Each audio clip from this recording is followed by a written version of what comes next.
Good morning, students.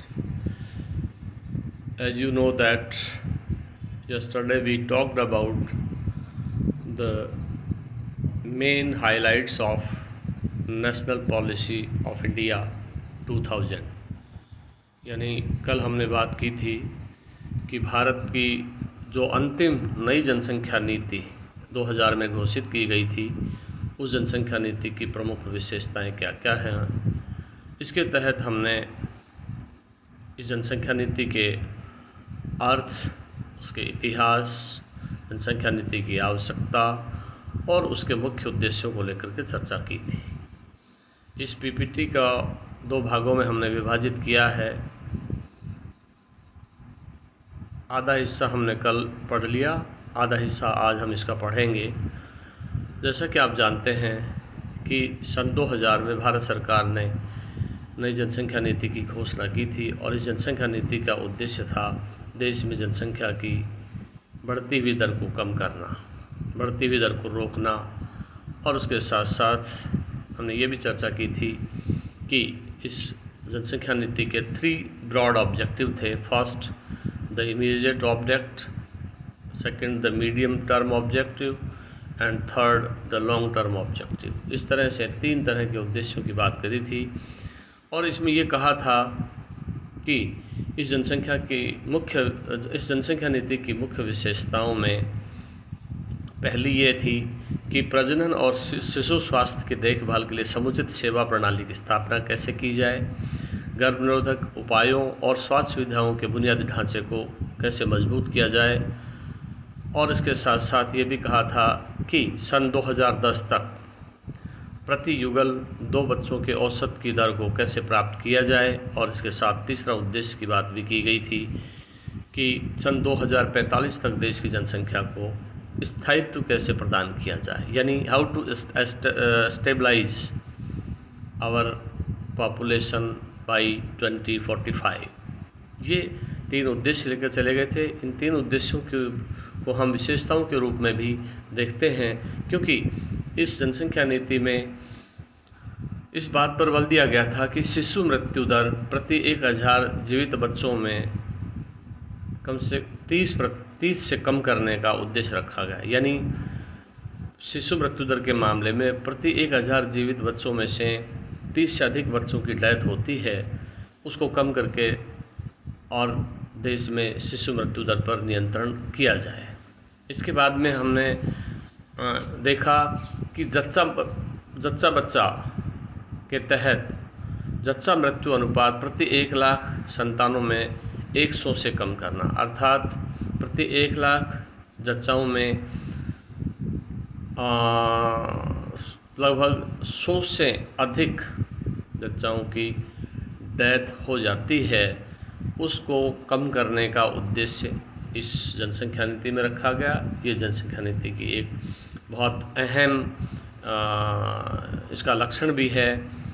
इसके बाद में ये कहा गया कि 14 वर्ष तक की आयु के बच्चों को स्कूली शिक्षा अनिवार्य और निःशुल्क दी जाए।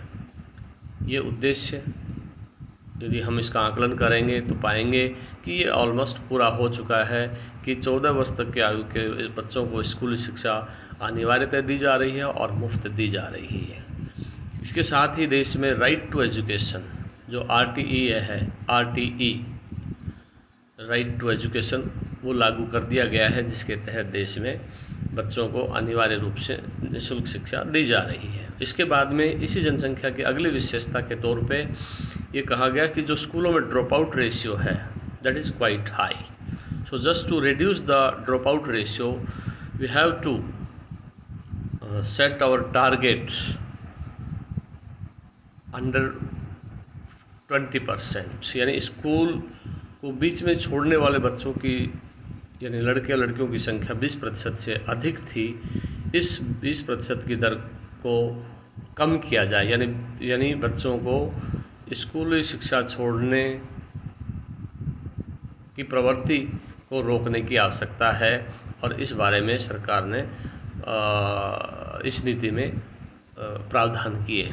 इसके बाद अगली विशेषता है कि टीकों से रोके जाने वाले रोगों से सभी बच्चों को प्रतिरक्षित करना।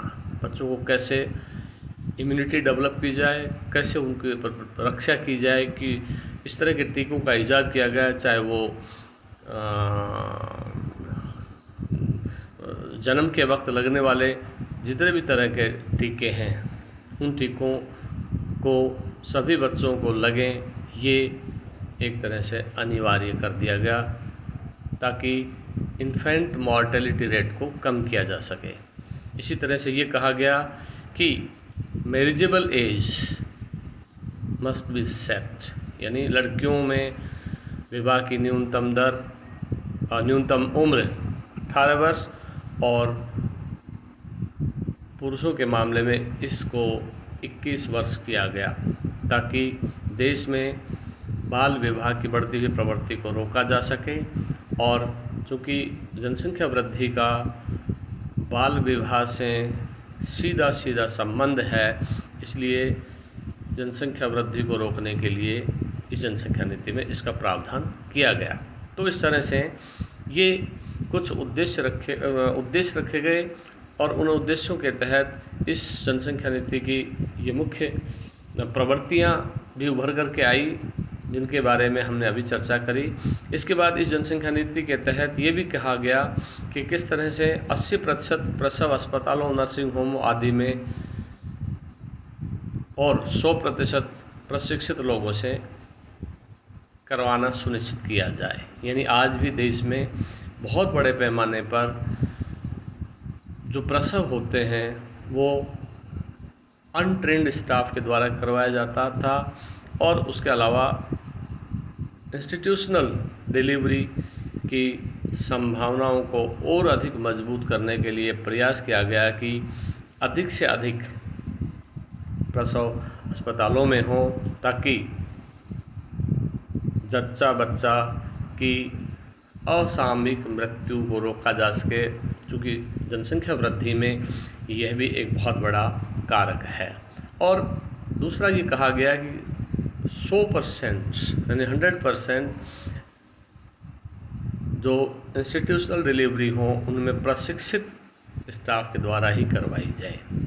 इसके बाद अगली इस जनसंख्या नीति में जो कदम उठाने की बात कही गई वो ये कही गई कि सभी को सूचना, परामर्श और जनन क्षमता नियमन की सेवाएं और गर्भ निरोधक के विभिन्न विकल्प उपलब्ध करवाने के बारे में भी सुनिश्चित किया जाए।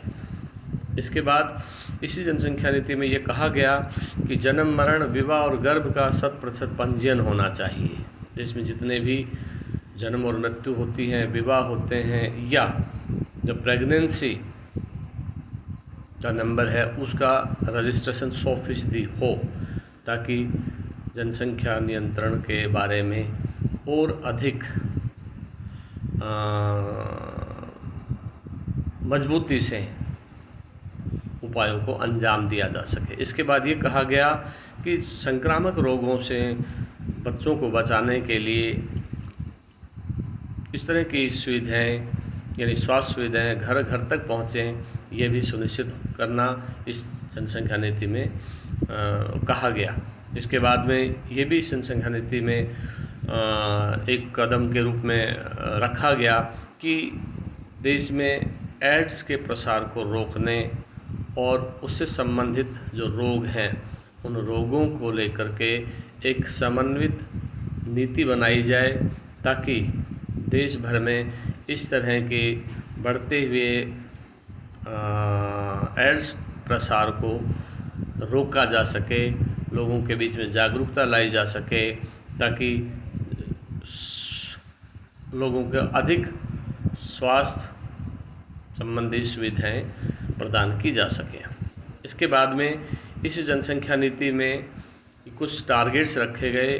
टारगेट्स की जैसे पहले हमने बात करी थी कि उसी टारगेट्स को यहाँ कुछ फिगर्स में रखा गया है कि नंबर 1 टारगेट क्या रखा गया, achieve zero growth rate of population by 2045, यानी 2045 तक देश में जनसंख्या की वृद्धि दर को 0% पर कैसे लाया जाए, यानी जनसंख्या को कैसे स्टेबलाइज किया जाए, स्थायित्व कैसे लाया जाए, जनसंख्या वृद्धि को बढ़ने से रोका जाए।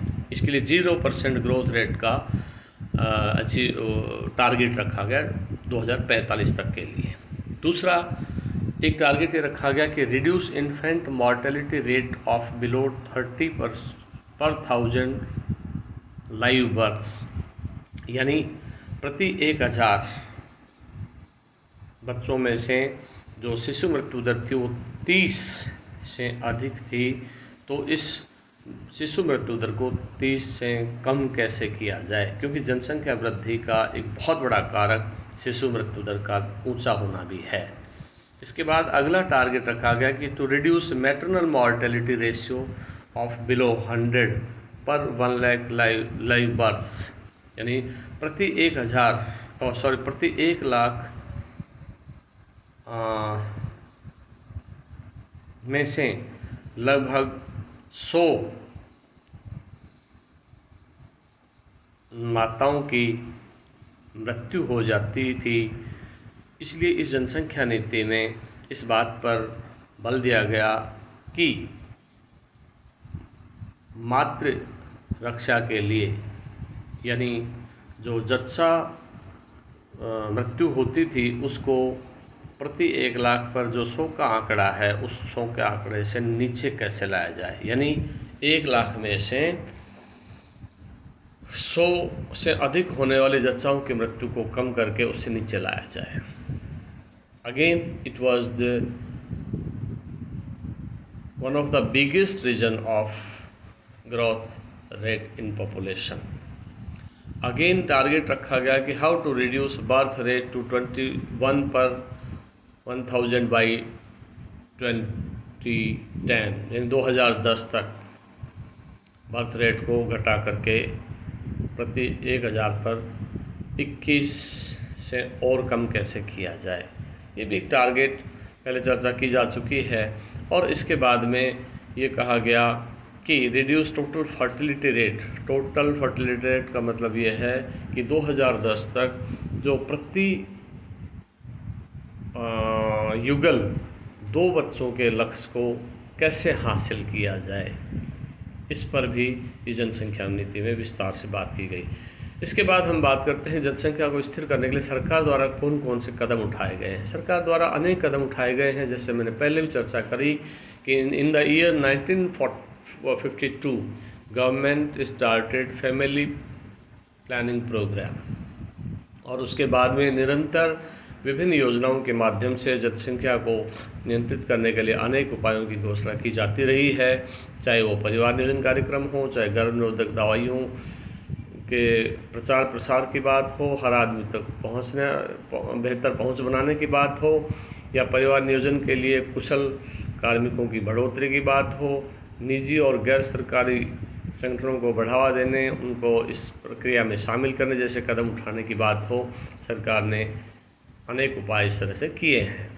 और उसके बाद में सरकार ने कोशिश की कि ग्रामीण क्षेत्रों में जो आशा वर्कर्स के द्वारा जो आज भी गाँव में नॉन इंस्टीट्यूशनल डिलीवरी होती है, उस नॉन इंस्टीट्यूशनल डिलीवरी को इंस्टीट्यूशनल बनाने के लिए उनको प्रोत्साहित किया जाए, उनको गर्भनिरोधक दवाइयों का होम डिलीवरी की योजना के तहत उन्हें दवाइयाँ पहुंचाना सुनिश्चित किया जाए, और उसके साथ साथ ट्रेंड स्टाफ के द्वारा डिलीवरी कैसे हो, इस तरह के तमाम प्रयास सरकार द्वारा होते रहे हैं। और इस तरह से सरकारी योजनाओं के माध्यम से भी जनसंख्या नियंत्रण संबंधी जागरूकता सरकार द्वारा समय समय पर फैलाई जाती रही है। इसलिए सरकार ने निरंतर प्रयास किए हैं, और अब वर्तमान में आवश्यकता महसूस की जा रही है कि सरकार को शीघ्र ही एक नई विस्तृत जनसंख्या नीति अमल में लानी चाहिए, ताकि बदले हुए परिप्रेक्ष्य के अनुसार जनसंख्या को नियंत्रित करने के लिए और अधिक प्रभावी ढंग से कार्यवाही की जा सके। Again there are some facts which are based on census 2011 की जनगणना के आधार पर कुछ यहाँ तथ्य दिए हुए हैं, जिसमें पहले भी मैं चर्चा कर चुका हूँ, उनको भी आप ठीक से देख लें। और यहाँ ये बताने का प्रयास हुआ है कि जनसंख्या वृद्धि दर है वो आज भी अपेक्षा से बहुत अधिक है। ऐसी स्थिति में ये कोशिश की जानी चाहिए की जनसंख्या का नियंत्रण पर प्रभावी रोक लगा करके उसे स्टेबलाइज किया जाए, उसे स्थायित्व प्रदान किया जाए। इस तरह से कहा जा सकता है निष्कर्ष के तौर पे कि कुछ जो जनांकिकी संबंधी जो अर्थशास्त्री हैं जिनका जनसंख्या के अध्ययन में विशेष एक्सपर्टाइज है, जिनका विशेषज्ञता हासिल है, उनके अनुसार देश में आज भी मैं उनके एक कथन को कोट कर रहा हूं कि भारत में तेज़ी से बढ़ती जनसंख्या को नियंत्रित करना अति आवश्यक है, क्योंकि भारत के सेना आगार भारत के खेतों से अधिक उपजाऊ हैं। भारत जनसंख्या की दृष्टि से एक पंचवर्षीय योजना आगे है और आर्थिक विकास के क्षेत्र में 2 योजना पीछे। इस स्टेटमेंट से आप समझ सकते हैं कि आज भी भारतीय खेतों में जो उत्पादकता होती है, जो उत्पादन होता है, वो उसकी वृद्धि दर है वो बहुत कम है और भारत की जनसंख्या की वृद्धि दर बहुत अधिक है। भारत के सेना आगार भारत के खेतों से अधिक उपजाऊ हैं। ये बड़ा आंखें खोलने वाला एक स्टेटमेंट है। और इसके बाद ये कहा कि भारत जनसंख्या की दृष्टि से एक पंचवर्षीय योजना आगे है, लेकिन आर्थिक विकास के मामले में 2 योजना पीछे है। इसका मायने यह है कि आर्थिक विकास की वृद्धि दर आज भी जनसंख्या वृद्धि दर की तुलना में बहुत कम है, जिसे बढ़ाए जाने की आवश्यकता है और जनसंख्या वृद्धि दर को कम किए जाने की आवश्यकता है। इस तरह है डॉक्टर चंद्रशेखर के अनुसार भारत में संतानोत्पत्ति सबसे बड़ा कुटीर उद्योग बन गया है। ये कुछ स्टेटमेंट हैं जो जनसंख्या संबंधी अध्ययनों पर आधारित हैं, कुछ इस तरह के अर्थशास्त्रियों द्वारा दिए गए हैं।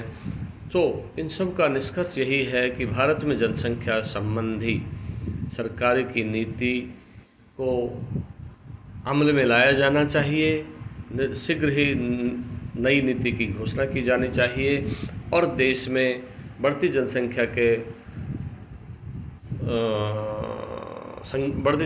को रोकने के लिए समन्वित प्रयास किए जाने चाहिए, क्योंकि हमारे पास संसाधन सीमित हैं और सीमित संसाधनों के बीच बढ़ती हुई जनसंख्या एक बहुत बड़ी समस्या है। आने वाले समय में जनसंख्या को लेकर के देश के साधनों पर निरंतर और अधिक दबाव तो बढ़ेगा ही, साथ में अनेक तरह की समस्याएं भी सामने आएंगी। तो कहने का तात्पर्य यह है कि भारत में जनसंख्या संबंधी नीति को और अधिक तर्कपूर्ण बनाए जाने की आवश्यकता है और अधिक प्रभावी बनाए जाने की आवश्यकता है, ताकि समय रहते सभी लोगों के सहयोग से जनसंख्या को स्थिर किया जा सके और देश के आर्थिक विकास और लोगों के जीवन में खुशहाली सुनिश्चित की जा सके। ये प्रयास होना चाहिए। आज के लेक्चर में यही, इसके बाद अगले टॉपिक की हम चर्चा करेंगे। ये पीपीटी मैंने आप लोगों के ग्रुप में भी डाल दी है और इस लेक्चर को भी सुनकर के मैं समझता हूँ आपको चीज़ें समझ में आएंगी। बहुत बहुत धन्यवाद।